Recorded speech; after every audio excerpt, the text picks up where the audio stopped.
Good morning friends, welcome back to my channel. তোমরা সবাই কেমন আছো? আশা করছি সবাই খুব ভালো আছো, আমরাও ভালো আছি। আমাদের নতুন আরেকটি ব্লগে তোমাদের সবাইকে আমাদের চ্যানেলে আরো একবার অনেক অনেক ওয়েলকাম, অনেক অনেক ভালোবাসা। ভিডিওটা শুট করেছি 2 দিন হয়ে গেল, কিন্তু দাঁতে এত পরিমাণে ব্যথা যে 2 দিন ধরে ঠিকঠাক ভাবে না কথা বলতে পারছিলাম না, যার জন্য না ভয়েস দিতে পারছিলাম না। তো দাঁতের ব্যথাটা এতই বেড়েছে যে ডক্টর দেখানোর পর ডক্টর বললো যে দাঁতটা তুলে ফেলতে হবে। তো সেই ভয়ে ভয়ে তো আরো প্রচন্ড পরিমাণে ভয় লাগছে, কিছুতেই কোনো কিছু করে সারতে পারছি না, সারাক্ষণ শুধু টেনশন হচ্ছে আমার। না ডক্টর দেখাতে যাওয়ার কথা শুনলেই না প্রচন্ড ভয় লাগে, আর ওই ইনজেকশন, রক্ত দেওয়া, এসব তো আমার কাছে প্রচন্ড ভয়ের বিষয়। তারপরে 2খানা সিজার হয়েছে, তারপরেও কিন্তু এখন আমার ভয় কাটেনি, প্রচন্ড ভয় লাগে। তো আজকে রক্ত দিতে যেতে হবে, তারপরে রিপোর্ট আসার পর কালকে বোধহয় দাঁত তুলবে বা মানে দাঁতের অপারেশন হবে। তো সেই ভয়ে তো সারাদিনে ঘুম হচ্ছে না, সেই চিন্তায় আমার সারা দিনটা কেটে যাচ্ছে এইভাবেই। পিকুর বাবার আজকে নাইট ডিউটি আছে, ওর জন্য বলছে যে আমি সকালবেলা রান্নাঘরের দিকটা দেখছি, তুমি বাকি কাজকর্ম সেরে নাও। বাকি কাজকর্মে তো তোমাদের দাদাভাই হেল্প করতে পারে না, ওর জন্য বাড়িতে থাকলে রান্নাঘরের দিকটা হেল্প করবে। ওর রান্না বান্না করতে ভালো লাগে, অনেকটা ইন্টারেস্টিং আছে, যার জন্য হয়তো এতটা হেল্প করতে পারে। আর একদিকে আমার ভালোই হয়, ও বাড়িতে থাকলে রান্নাঘরটা অনেকটাই সামলে নেয়, আমি বাকি সমস্ত কাজকর্মগুলো সেরে নিই, মানে অনেকটা টাইমের মধ্যে সমস্ত কিছু ম্যানেজ হয়ে যায়। তো পিহু বায়না করছিল যে চাউমিন খাবে, আর ঘরে চাউমিন আনা ছিল না, তো পিহুর বাবা বললো যে আমি বাড়িতে চাউমিন বানিয়ে দেবো। পিহুকে বলছে দেখ কিভাবে চাউমিন বানায়। তো পিহু বাবার সঙ্গে বসে বসে দেখলো, আটা মেখে নিল। প্রথমে আটা মেখে তারপর রুটি বেলে দিলাম, সেগুলোকে সরু সরু করে কেটে নিয়েছে, একদম চাউমিনের মতো হালকা বয়েল করে নেবে। বয়েল করার পর তারপর চাউমিন যেভাবে ভাজে ওইভাবেই ভেজে দেবে।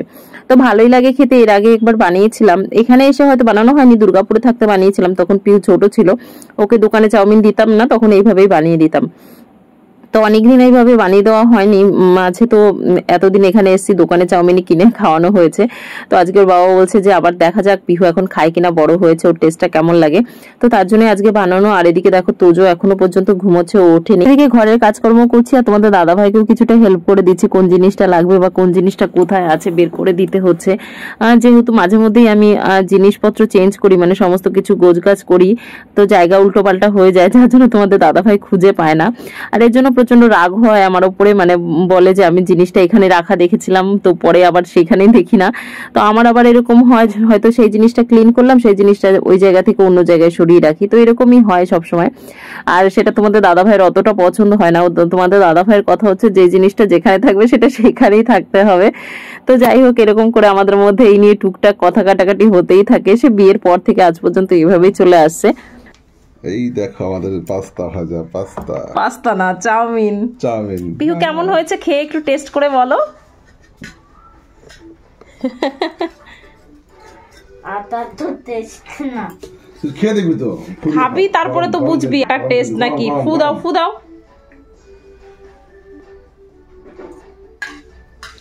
ভালো হচ্ছে তো সেটা বল কিভাবে ভালো হয়েছে, কেমন করে দেখাতে হয়, টেস্টি হয়েছে বল। এটা টিফিনে নিয়ে যাবে না আবার অন্য কিছু করে দিতে হবে? এটাই তো। এটা হচ্ছে পিহুর ব্রেকফাস্ট, ঘিয়ের পরোটা। পিহু খুব ভালো খায় এভাবে, মানে 3 কোনা করে পরোটা ভাজলে পরে পিহুর প্রচন্ড ভালো লাগে খেতে। হ্যাঁ দাও, তুলে দাও। ভাজ করছো কেন, সোজা করে তুলে দাও না। পরোটা, তার সাথে একটুখানি চাটনি দিয়ে দাও, দারুণ খাবে। মেয়েটা সকালে স্কুল যাওয়ার আগে একদমই স্নান করতে চায় না, কিন্তু আমি ওই ডেলি জোর করে রোজ স্নান করিয়ে দিই, কারণ সকালবেলাটা স্নান করে গেলে বেশ একটা ফ্রেশ ভাব লাগে, সারাদিন স্কুলে ভালো কাটে। আর স্নান না করিয়ে দিলে সেই ঘুম একটা ভাব থেকেই যায়, যার জন্য জবরদস্তি স্নান করিয়ে দিই। আর তার জন্য প্রত্যেক দিন দেখো কান্না করে, মানে 1 বছর হয়ে গেল কন্টিনিউ এখানে স্কুলে যাচ্ছে, তারপর ওর সেই কান্নাকাটিটা বন্ধ হলো না। প্রত্যেক দিন স্কুলে যাওয়ার আগে একটু হলেও কান্না করতেই হবে। তো ওকে বুঝিয়ে আবার রেডি করছি, মানে ওর চুলটা বাঁধতে অনেকটা টাইম লেগে যায়, চুলটা অনেকটা বড় হয়ে গেছে, কাটাবো করে সেই কাটানোই হচ্ছে না, মানে 1 বছর ধরে চুল কাটা হচ্ছে না। গেল বছর চুল কেটেছিলাম, একদম ছোট ছিল, সামনে দিয়েও ছোট ছিল, আর দেখো কত বড় চুল হয়ে গেছে। তো সেজন্য চুলটা বাঁধতে বেশ অনেকটাই টাইম লেগে যায়।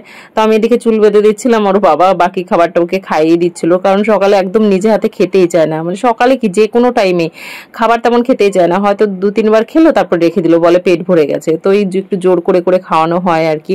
তো আজকে চুলটা একটুখানি বেনুনি করে দিলাম, যেহেতু বাবা বাড়ি বাড়িতে আছে, সময়টা বেশ অনেকটাই ছিল, ওর বাবা দিয়ে আসবে বাইকে করে। আর না হলে আমাকে যেতে হলে তো তাড়াহুড়ো করে মানে কোন সময় বেরিয়েই পড়তাম।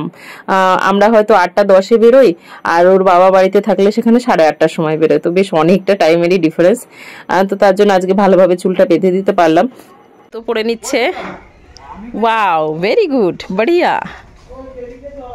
তুমি জুতো পরতে পারো? বাহ, তাই তো। ফুল দিতে যাবে, তার মধ্যে উনি সার দেওয়া শুরু করেছে। হ্যাঁ, মেয়ে এদিকে স্কুলে যাওয়ার জন্য রেডি, আমি ব্যাগ নিয়ে দাঁড়িয়ে আছি। কই আমার কাছে ব্যাগ দেখা যায় কিনা। আর উনি সার দিচ্ছে, সার। আহান বেরিয়ে গেছে। Ahaan, good morning. Good morning Nitara. আমার একটা ফুল দাও। Good morning, good morning. নেই, আমার একটা ফুল দাও না। বাই বাই বাই বাই করে দাও, দিদিকে বাই করে দাও।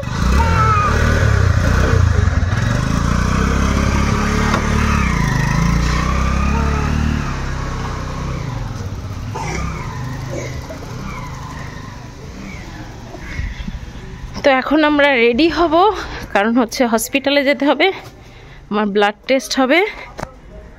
তো তারপরে পরশুদিন আমার দাঁতের অপারেশন হবে।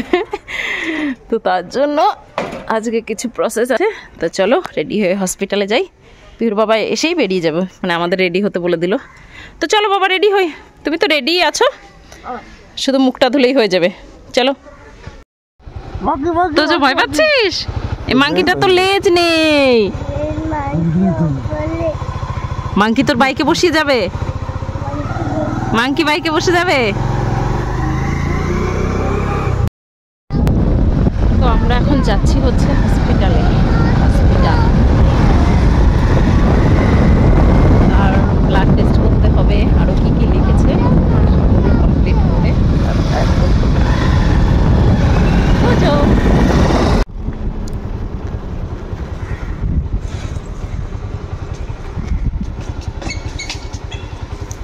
চলে এসছি আমরা হসপিটালে। এই হাতে কি তোজোর হাতে চল, পাপা চলে গেল।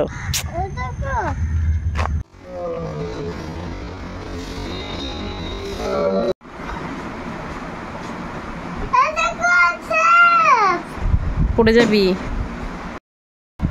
হসপিটাল থেকে এসে স্নান করে পুজো দেওয়া কমপ্লিট করে নিয়েছি, আর এবার যাবো রান্নাবান্নার কাজে। তারপরে আবার রান্নাবান্না কমপ্লিট করতে করতে আবার পিহুর আসার সময় হয়ে যাবে, মানে একটার পর একটা কাজ লেগে রয়েছে। কিছু না, তুমি হাই করবে, সবাইকে একটু হাই করে দাও। আমি হাই করব না, বলো আমার নাম তোজো। দুষ্টু কোথাকারের। তো চলো আস্তে আস্তে রান্নাবান্নার দিকে যাই। গরম পড়ার আগেই एसी साफ सफाई शुरू হয়ে গেছে। हाँ हाँ रखेंगे, आप लोग नहीं रखेंगे? फास्ट तो रखना ही है। কালার করার চক্করে, রং করার চক্করে সব ঢেকে দিয়েছিলাম সুন্দর করে। ওই লুকিয়ে রেখেছিলাম, সে পার্কে নিয়ে যাচ্ছিল।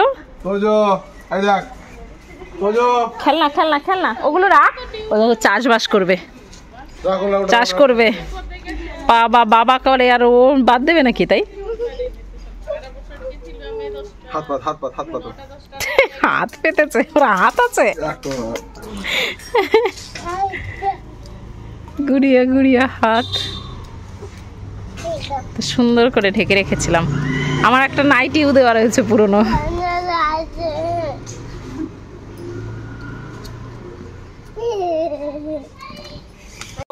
ডাল করলাম লাউ দিয়ে, টমেটো দিয়ে মিক্স মসুর ডাল। তো লাউ ডাল হয়ে গেছে, আর এদিকে চাটনি বানানো হবে পুদিনা ধনেপাতা দিয়ে, তার জন্য একটু বাদাম ভাজা হচ্ছে। তো এই হচ্ছে ধনেপাতা পুদিনা, আর তার মধ্যে বাদাম দিয়ে চাটনি। একটু রসুন দিবা না? রসুন দিলে খাওয়া হবে না তো। একদিকে রান্না বসিয়েছি আর একদিকে টুকটাক যা কাজকর্ম ছিল, এক্সট্রা যে কাজকর্ম ছিল ওগুলোকেও কমপ্লিট করে নিচ্ছি। আর এদিকে দেখো জামা কাপড়গুলোকেও মেলা হচ্ছিল না, সেগুলোকেও মেলে দিচ্ছি। এখানে না জামা কাপড় শুকোতে অনেক টাইম লেগে যায়, কেন কি জানি। রোদ্রের তাপটা এমনিতে বেশি লাগে দেখি, কারণ গরমের দিনে যে গাছের পাতাগুলো হয় ওগুলো না পুরো মানে পুড়ে কালো হয়ে যায়, অথচ জামা কাপড় শুকাতে অনেকটা টাইম লেগে যায়, কেন বুঝতে পারি না। তো যার জন্য সকাল সকাল জামা কাপড়গুলোকে দিতে হয় যাতে ভালোভাবে শুকিয়ে যায়। তো এদিকে দেখো রান্নাও চলছে, কিছু সবজি ছিল তো সমস্ত সবজি কেটে মিক্স ভাজা একটা ফ্রাই করছি। আর এদিকে ভাতও হয়ে গেছে, ডাল হয়ে গেছে আর চাটনিটা, আর কিছুই বানাবো না আজকে। রান্নাটা কমপ্লিট হয়ে গেলে মানে রান্না বান্না খাওয়া দাওয়াটা কমপ্লিট হয়ে গেলে দুপুরবেলাটা একটুখানি সময় ফ্রি, তারপর আবার 4টে থেকে আমাদের ক্লাস আছে। মানে আমি এখন একটা নতুন যোগা ক্লাসে জয়েনিং করেছি, তো সেখানেই কদিন ধরে যাচ্ছি, 1 ঘন্টা করে ক্লাস হচ্ছে। তো সমস্ত আমরা যারা হাউস ওয়াইফ তারা সবাই গিয়ে ওখানে ক্লাস করি, তো একটু বেশ ভালোই হয়। আর আশেপাশে কেউ যদি আমার কাছাকাছি কেউ ভিডিও দেখে থাকো, কেউ যদি জয়েন করতে চাও তাহলে অবশ্যই জয়েন করতে পারো। আমরাও কিছুদিন ধরে জয়েন করছি, 4টে থেকে ক্লাস হয় প্রত্যেকদিন বিকেলবেলা। তো বেশ ভালোই লাগছে ক্লাস করে। আর পিহু তো কেউ পার্কে নিয়ে যাই, সেই সাথে ওরা খেলাও করে আর সেদিকে আমার কাজও হয়ে যায়, তো একদিকে ভালোই হয়। আর এদিকে দেখো রান্না করতে করতে যা বাসন জমেছিল ওগুলোকেও ধুয়ে নিলাম ভালোভাবে। আর তারপরে পিহুর বাবা পিহুকে আনতে গেছিল, আজকে একটুখানি লেট হয়ে গেছিল আনতে যেতে, বেশিক্ষণ না, ওই হয়তো 2-3 মিনিট লেট হয়ে গেছিল। তো তার জন্য তো পিহু প্রচন্ড রাগ হয়েছে। আর দেখো দোকান থেকে তার জন্য খাবারও কিনে নিয়ে এসে, তো পিহুর বাবা এসে বলছিল যে পানিশমেন্ট পেলাম আমরা, মানে পিহু আমাদের পানিশমেন্ট দিল যে দেরি করে গেছে সেই জন্য দোকানে নিয়ে যেতে হবে। পিহু স্কুল থেকে আসার পর তারপরে না ভিডিও করতেই ভুলে গেছি, মানে পিহু স্কুল থেকে আসার পর ওকে ফ্রেশ করিয়ে খাওয়া দাওয়া করাতে করাতে আমরাও খাওয়া দাওয়া করেছি। তো আর মনেই ছিল না, আর ওর হোমওয়ার্ক গুলো মানে ক্লাস ওয়ার্ক গুলো চেক করছিলাম, ওই করতে করতে ভুলেই গেছি। তো এদিকে দেখো 4টের সময় আমরা ক্লাসে চলে এসেছি। তো চলো আজকের ভিডিওটা এই পর্যন্তই শেষ করছি। তোমাদের ভিডিওটা কেমন লাগলো অবশ্যই কমেন্ট করে জানাবে, ভালো লাগলে একটা লাইক শেয়ার করবে, আর চ্যানেলে যদি নতুন হয়ে থাকো চ্যানেলটা অবশ্যই সাবস্ক্রাইব করবে। তোমাদের সাথে দেখা হবে নেক্সট ভিডিওতে, ততক্ষণ তোমরা সবাই খুব ভালো থেকো, সুস্থ থেকো, সাবধানে থেকো।